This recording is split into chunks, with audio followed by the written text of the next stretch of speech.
المرسلين وعلى آله وأصحابه أجمعين. أما بعد، علماء اعظام، معزز حاضرین، السلام علیکم ورحمۃ اللہ وبرکاتہ۔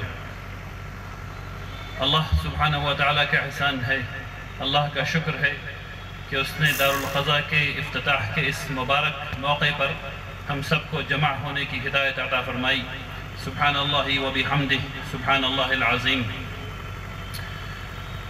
دارالقضا کی افادیت، اس کی شرعی حیثیت، اس کی تاریخ، ان تمام موضوعات پر آپ نے تفصیلی گفتگو سنی اور اس فکر کا اعادہ پھر ہوا الحمدللہ۔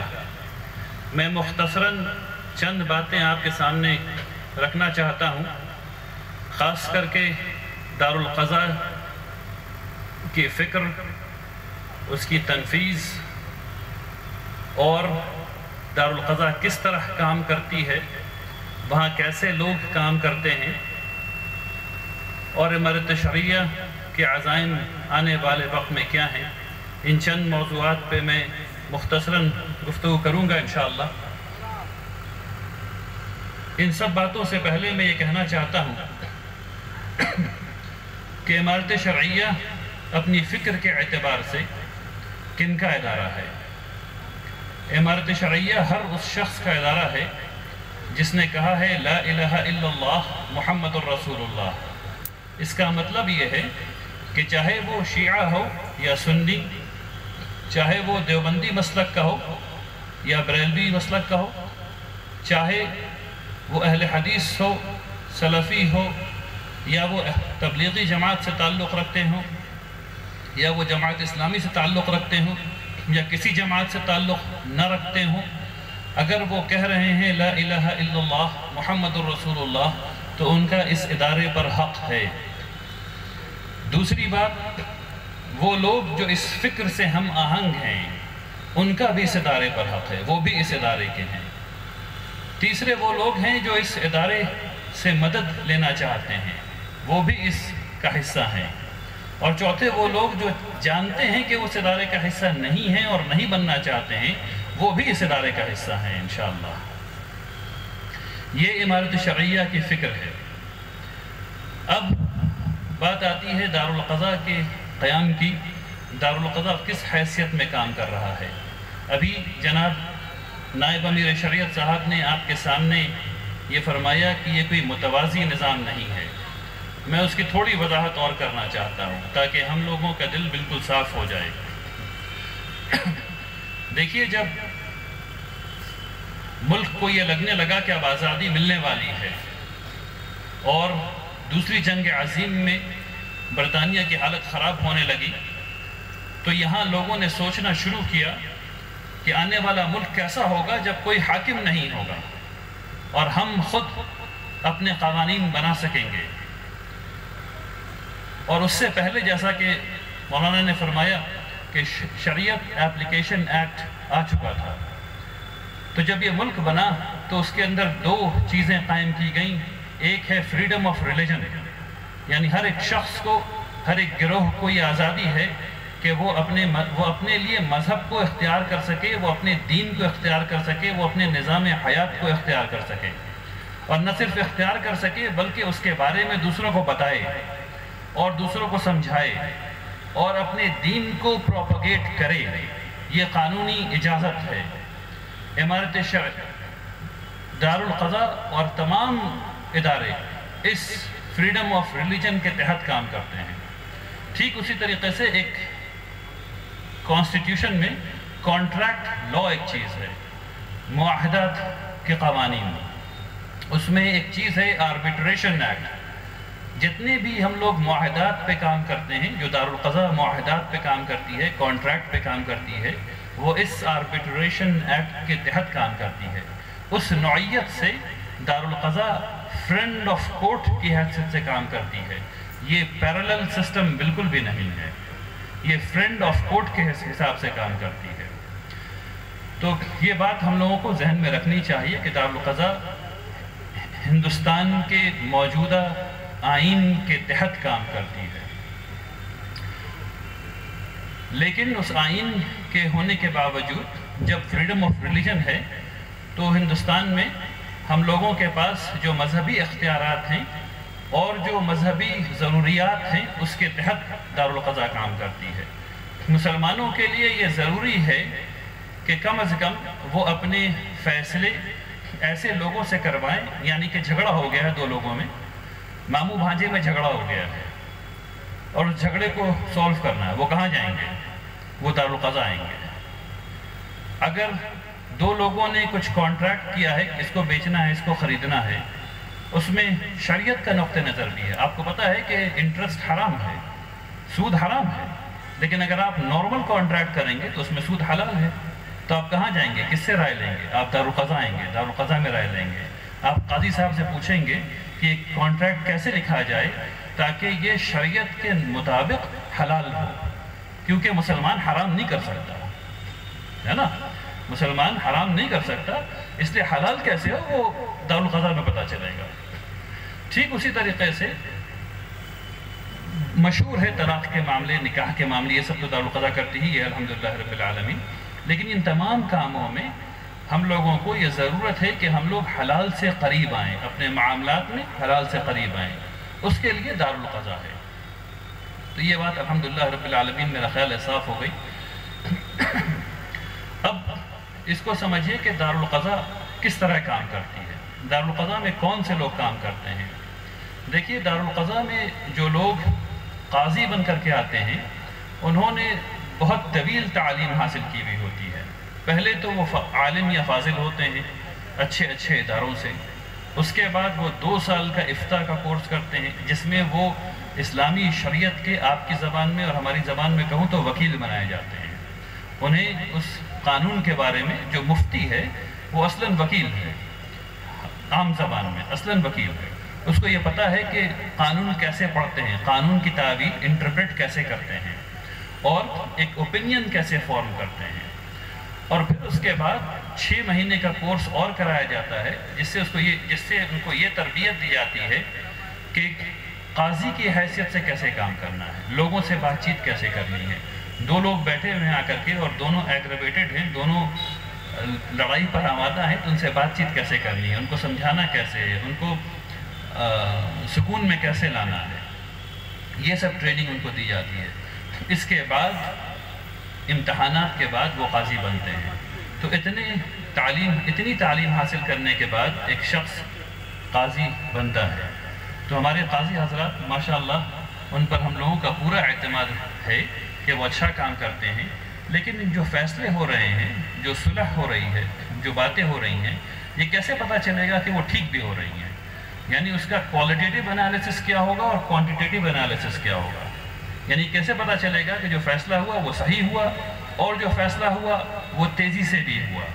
اور تیزی کا مطلب یہ نہیں کہ تیزی میں یعنی فیصلے میں خرابی آ گئی، تیزی کا مطلب یہ ہے کہ اتنا تیز ہوا جتنا تیز اس کو ہونا چاہیے تھا۔